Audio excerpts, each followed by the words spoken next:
suur, pealt näha natuke niisuguse sünge olemisega mees, paksude prilliklaasidega, juuksed metsikud peas ja tere, ma olen Henno.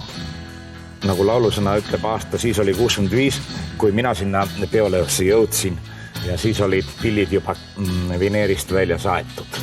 Mulle näidati need 3 tuuri kätte, et vaat neid pane näpud niimoodi ja siis plönni niimoodi.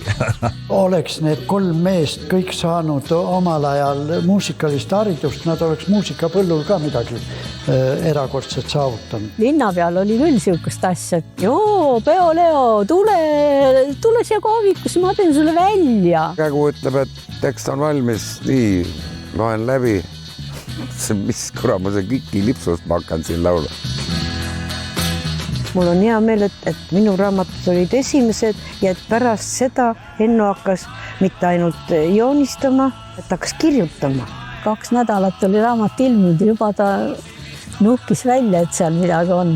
Püüdsin täpsustada, et kas need valguskerad ja kui suured nad olid ja kuidas nad ilmusid.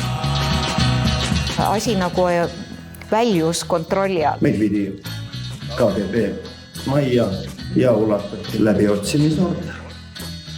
Sa ei arva, et see oli sul nüüd viimane hoiatus?